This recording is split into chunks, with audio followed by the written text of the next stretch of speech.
সুপ্রিয় ক্লাস 11 অর্থাৎ একাদশ শ্রেণীর পরীক্ষার্থী বন্ধুরা, তোমাদের যাদের ফার্স্ট সেমিস্টারে পরীক্ষা দিতে চলেছে এবং এডুকেশন বিষয়টি রয়েছে, তো তোমাদের জন্য আজকের এই ভিডিওটা অত্যন্ত গুরুত্বপূর্ণ। তো 100% পরীক্ষা আসবে এরকম কয়েকটি প্রশ্নপত্র নিয়ে তোমাদের সাথে আলোচনা করছি। এই প্রশ্নপত্রটা তোমাদের পরীক্ষার জন্য অত্যন্ত গুরুত্বপূর্ণ, কারণ এই প্রশ্নপত্রটি বোর্ডের প্রশ্নপত্র, তো একদম সঠিক শুনেছো। তো প্রত্যেকটি তোমরা যে কোনো স্কুল থেকে হও না কেন, এই প্রশ্নপত্রটা তোমাদের পরীক্ষা আসার চান্স রয়েছে 100%। তো প্রত্যেকটি প্রশ্ন কিন্তু অত্যন্ত গুরুত্বপূর্ণ, তাই সময় নষ্ট না করে অবশ্যই আমাদের ভিডিওটি অবশ্যই প্রথম থেকে শেষ পর্যন্ত দেখো, কারণ এখান থেকে তোমাদের প্র্যাকটিস কিন্তু হয়ে যাবে। আর প্রচুর পরিমাণে প্র্যাকটিস করো, because practice makes man perfect. ভালো রেজাল্ট করার জন্য অবশ্যই চ্যানেলে নতুন হলে চ্যানেলটি সাবস্ক্রাইব করো আর বন্ধুদেরকে শেয়ার করো ভিডিওটা। তো চলো 40টা প্রশ্নের মধ্যে তোমরা কতগুলো পারছো অবশ্যই দেখে নাও।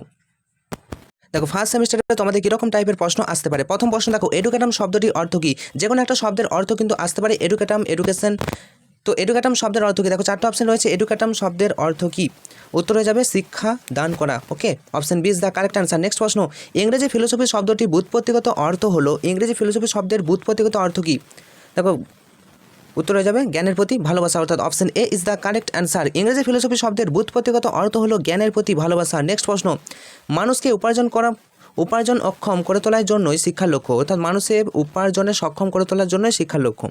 তো এই শিক্ষার এই লক্ষ্যকে কীরকম লক্ষ্য বলে? চারটা অপশন দেখো, দেখতেই পাচ্ছ।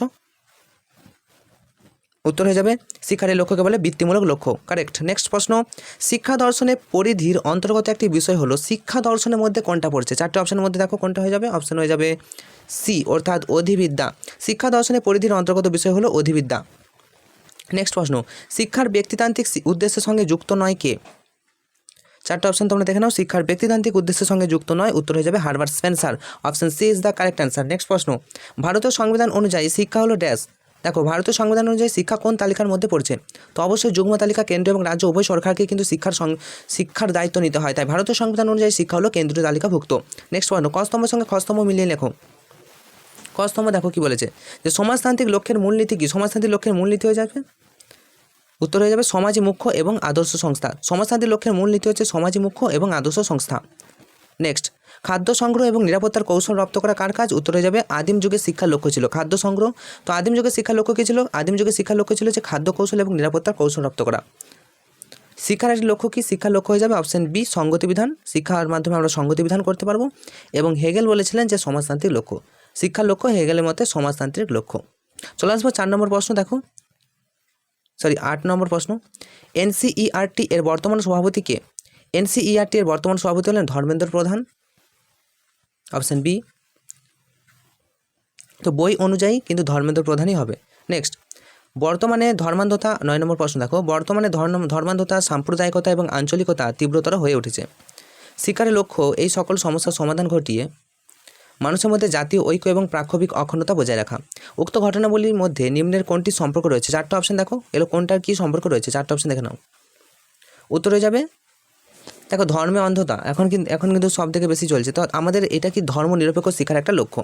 নেক্সট 10 নম্বর প্রশ্ন, ন্যায় দর্শনে যে অংশগুলি শিক্ষার লক্ষ্যকে প্রভাবিত করে তা হলো, ন্যায় দর্শনে কোন অংশ শিক্ষার লক্ষ্যকে প্রভাবিত করতে পারে? অপশন বি জ্ঞান তত্ত্ব এবং নীতিতত্ত্ব, মনে রাখবে। নেক্সট 11 নম্বর প্রশ্ন, লোকনীতি হলো সমাজবদ্ধ মানুষের অবশ্য পালনীয় ড্যাশ, প্রথা, লোকাচার, নিয়ম নাকি শর্ত? উত্তর হয়ে যাবে লোকাচার। লোকনীতি হলো সমাজবদ্ধ মানুষের অবশ্য পালনীয় লোকাচার। নেক্সট, শিক্ষার্থী নিম্নলিখিত যে দুটি উপাদানের মিথস্ক্রিয়ার ফল, নিরন্তর মিথস্ক্রিয়ার ফল, কোন দুটি উপাদানের মিথস্ক্রিয়ার ফলে শিক্ষার্থী উদ্ভব হয়? তো এটা মনে রাখবে, শিক্ষার্থী দুটি নিরন্তর মিথস্ক্রিয়ার ফল, সেটা হচ্ছে বংশগতি আর পরিবেশ। Option A is the correct answer. Next, অষ্টাঙ্গিক মার্গ অর্থাৎ বৌদ্ধ দর্শনের 8টি নিয়ম অনুযায়ী, আচ্ছা এখানে বলছে কোন দর্শনে? অবশ্যই বৌদ্ধ দর্শনে 8টি মার্গ বা অষ্টাঙ্গিক মার্গের কথা বলা হয়েছিল। Option B. নেক্সট চলে আসবো 14 নম্বর প্রশ্ন, ক স্তম্ভ এবং খ স্তম্ভ মিলিয়ে লেখো। দেখো মহর্ষি গৌতম কী হবে? দেখো মহর্ষি গৌতমের সাথে কোনটা এখানে সম্পর্কিত? তো চারটা অপশন তোমরা দেখে নাও ভালো করে একবার। তো মহর্ষি গৌতমের সাথে কোনটা হবে? ডাইরেক্ট আমি তোমাদেরকে অ্যান্সার বলছি। মহর্ষি গৌতম অবশ্যই প্রাচীন ন্যায় দর্শন, আর গৌতম বুদ্ধ হচ্ছে বৌদ্ধ দর্শন। প্লেটো কী হবে? প্লেটো হবে শিক্ষা বিষয়ক শিক্ষা হলো দর্শনের গতিময় দিক। প্লেটো বলেছেন যে বিস্ময়ী দর্শনের জন্য, খুব ইম্পর্টেন্ট, যে প্লেটো কী বলেছেন? প্লেটোর মতে দর্শন কি? বিস্ময়ী দর্শনের জন্য। আর জন অ্যাডামস বলেছেন যে শিক্ষা হলো দর্শনের গতিময় দিক। আবারও ক্লিয়ার করি, মহর্ষি গৌতম হচ্ছে প্রাচীন ন্যায় দর্শনের প্রতিষ্ঠাতা, গৌতম বুদ্ধ হচ্ছে বৌদ্ধ দর্শনের প্রতিষ্ঠাতা, প্লেটো হলো বিশ্বই দর্শনের জনক প্লেটোর মতে, এবং জন অ্যাডামস হচ্ছে শিক্ষা হলো দর্শনের গতিময় দিক। চলে আসবো নেক্সট প্রশ্ন, আধুনিক শিক্ষাক্ষেত্রে শিক্ষকের ভূমিকা কী? আধুনিক শিক্ষাক্ষেত্রে শিক্ষক কিসের ভূমিকা পালন করে? অবশ্যই তিনি হচ্ছে সহায়কের ভূমিকা পালন করে নাকি গ্রহীতা? অবশ্যই সহায়কের ভূমিকা পালন করে।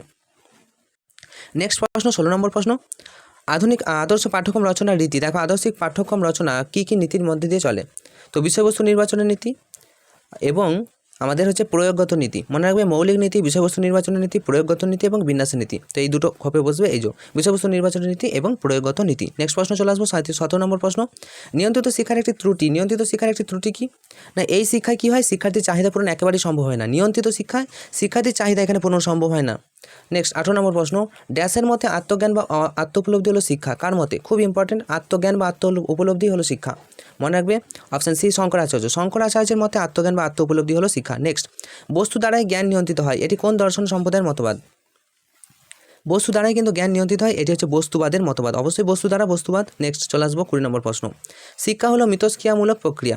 কারণ বিবৃতি 2 কি বলেছে? যে শিক্ষা শুধুমাত্র ব্যক্তির সঙ্গে ব্যক্তির পারস্পরিক আদান প্রদানের মাধ্যমে হয়ে থাকে। তাহলে অপশান এর সাথে অপশান বি এর কী সম্পর্ক রয়েছে? 4টা অপশান তোমাদেরকে দিলাম, অপশানের মধ্যে কোনটা হবে দেখো। তো আমি তোমাদেরকে ডাইরেক্ট অ্যান্সার বলি যে বিবৃতি 1 সত্য কিন্তু বিবৃতি 2 কিন্তু মিথ্যা। তাহলে কি বললাম তোমাদের, যে শিক্ষা হলো মিথস্ক্রিয়ামূলক প্রক্রিয়া, এটা তো একদম কারেক্ট। শিক্ষা তো মিথস্ক্রিয়ামূলক প্রক্রিয়াই বটে, কিন্তু শিক্ষা শুধুমাত্র ব্যক্তির সঙ্গে ব্যক্তির পারস্পরিক আদান প্রদানের মাধ্যমে হয়ে থাকে, এটা একেবারেই ভুল। তাহলে অপশান এ কিন্তু আমাদের সঠিক, আর অপশান বি অর্থাৎ বিবৃতি 2 এটা কিন্তু মিথ্যা। তো এখানে 4টা অপশানের মধ্যে কোনটা হচ্ছে তোমরা তো জানোই। চলে আসবো নেক্সট 21 নম্বর প্রশ্ন, দেখো কি বলেছে, যে স্কুল হলো একটি ড্যাশ প্রতিষ্ঠান। স্কুল কি আর্থিক প্রতিষ্ঠান বা স্কুল কি ধর্মীয় প্রতিষ্ঠান? দুটোই হচ্ছে না। স্কুল কি অনিয়ন্ত্রিত প্রতিষ্ঠান নাকি নিয়ন্ত্রিত প্রতিষ্ঠান? তো অবশ্যই এই দুটোর মধ্যে একটা হবে। তো স্কুল একটি ড্যাশ প্রতিষ্ঠান, কি হবে? নিয়ন্ত্রিত, অবশ্যই নিয়ন্ত্রিত। স্কুল কিন্তু কি নিয়ন্ত্রিত প্রতিষ্ঠান। তাহলে option B is the correct answer. চলে আসবো আমরা 22 নম্বর প্রশ্নে।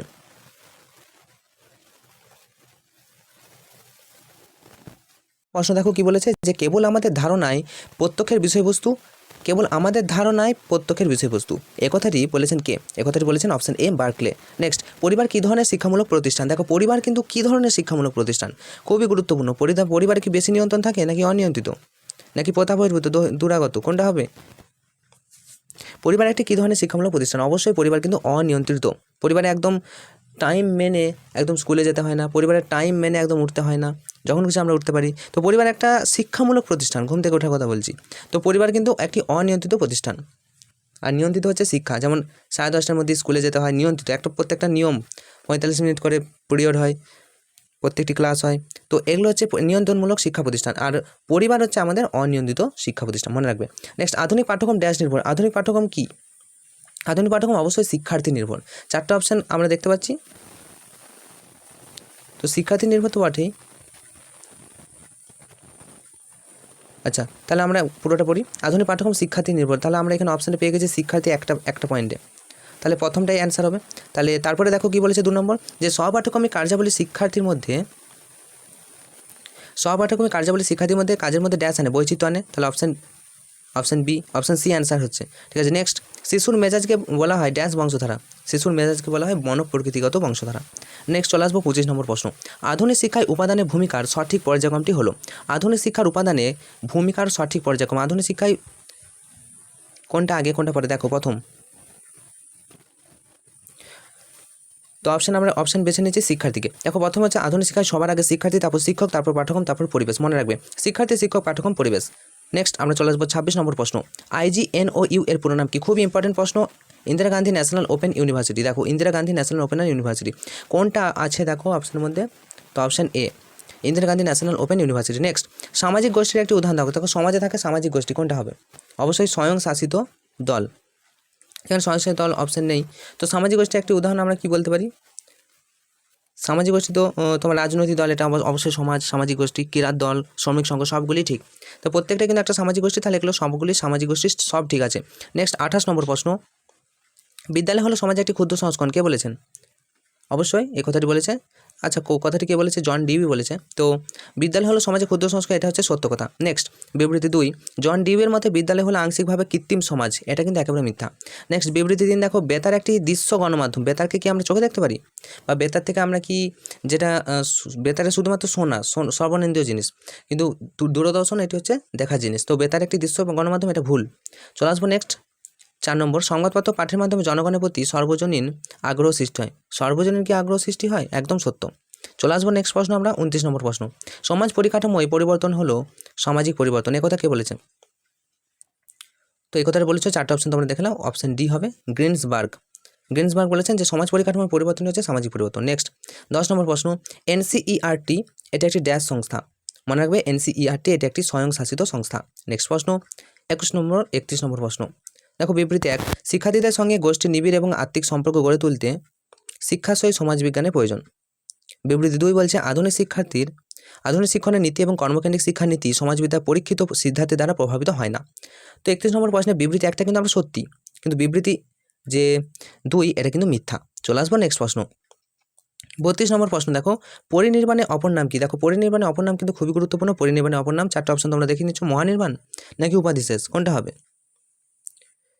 তো উত্তর হয়ে যাবে পরিনির্বাণের অপর নাম হলো অনুপাধিশেষ, অর্থাৎ option B is the correct answer. Next, সত্য ঘটনার বিবরণের জায়গায় জনগণের মনোরঞ্জনের জন্য মন গড়া সংবাদ পরিবেশনকে কী বলে? সত্য ঘটনার বিবরণের জায়গায় জনগণের মনোরঞ্জন করার জন্য সেই রকম সংবাদকে কী বলে? লাল, নীল, সবুজ নাকি হলুদ? তো 4টে অপশনের মধ্যে কোনটা হয়ে যাবে? পিত সাংবাদিকতা, অর্থাৎ হলুদ সাংবাদিকতা। যে সত্য ঘটনার বিবরণের জায়গায় জনগণের মনোরঞ্জনের জন্য যে মন গড়া সংবাদ, এটা হচ্ছে পিত সাংবাদিকতা। নেক্সট 34 নম্বর প্রশ্ন, অ্যারিস্টটলের মতে শিক্ষণ পদ্ধতিটি হবে কীরকম? অ্যারিস্টটলের মতে শিক্ষণ পদ্ধতি কীরকম? মনে রাখবে অবরোহী এবং আরোহ পদ্ধতি, এটা হচ্ছে অ্যারিস্টটলের মতে শিক্ষণ পদ্ধতি। নেক্সট 15 নম্বর প্রশ্ন, লাস্ট প্রশ্ন, আজকে লাস্ট প্রশ্ন 40 নম্বর প্রশ্ন, এটা 40 নম্বরে 35 নম্বর প্রশ্ন, দেখো 35 নম্বর প্রশ্ন কি বলছে? যে শিক্ষামূলক সমাজবিজ্ঞানের একটি উপক্ষেত্র হলো, শিক্ষামূলক সমাজবিজ্ঞানের উপক্ষেত্র কোনটি?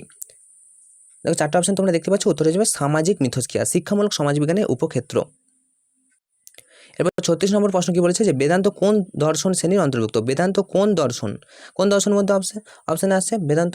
4টে অপশন তোমরা দেখতে পাচ্ছ, উত্তর হয়ে যাবে বেদান্ত হচ্ছে একটি আস্তিক দর্শন। নেক্সট, প্রাথমিক গোষ্ঠী সম্পর্কে আলোচনা করে কারা? দেখো 4টে অপশন তোমরা দেখতে পাচ্ছ, প্রাথমিক গোষ্ঠী সম্পর্কে আলোচনা করেছেন কুলি, অপশন এ। নেক্সট, সমাজবিজ্ঞানে একটি একক হলো ড্যাশ। সমাজবিজ্ঞানে একটি একক হলো, 4টে অপশনের মধ্যে আমরা দেখে নিচ্ছি কোনটা হবে। তো কোনটা হবে বলো? সমাজবিজ্ঞানে একটি একক হলো বিদ্যালয়, গোষ্ঠী, সামাজিক। দেখো সমাজবিজ্ঞানের একটি একককে যদি আমরা গোষ্ঠী বলি, সমাজবিজ্ঞানের একটি একক হচ্ছে গোষ্ঠী। এবার সমাজবিজ্ঞানের মতে শিক্ষা হলো একটি ড্যাশ প্রক্রিয়া, শিক্ষা একটি সামাজিক প্রক্রিয়া, মিলে যাচ্ছে। এবং বিদ্যালয় ও সমাজতন্ত্র একে অপরের পরিপূরক। ওকে, তাহলে আবার বলছি, সমাজ একটি একক হচ্ছে গোষ্ঠী, সমাজবিজ্ঞানের মধ্যে শিক্ষা হলো একটি ড্যাশ প্রক্রিয়া, সামাজিক প্রক্রিয়া, এবং বিদ্যালয় ও সমাজতন্ত্র একে অপরের পরিপূরক। পরের প্রশ্ন দেখো, ন্যায় দর্শন ঈশ্বরের অস্তিত্বকে স্বীকার করে নাকি অস্বীকার করে? ন্যায় দর্শন কিন্তু ঈশ্বরের অস্তিত্বকে পুরোপুরিভাবে স্বীকার করে। ন্যায় দর্শন ঈশ্বরের অস্তিত্বকে স্বীকার করে।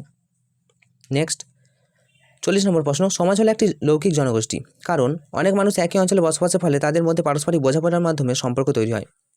তো এ এবং আর উভয় কিন্তু আমরা সঠিক দেখতে পাচ্ছি, এবং আর এর সঠিক ব্যাখ্যা, অর্থাৎ option A is the correct answer. তো এই ছিল তোমাদের 40 নম্বর প্রশ্ন। তোমাদের প্রত্যেকটি প্রশ্ন ছিল অত্যন্ত গুরুত্বপূর্ণ, তোমাদের পরীক্ষা ভালো হবে এই শুভকামনা জানিয়ে আজকের মতো ভিডিওটা এখানেই শেষ করছি। Enjoy exam, all the best.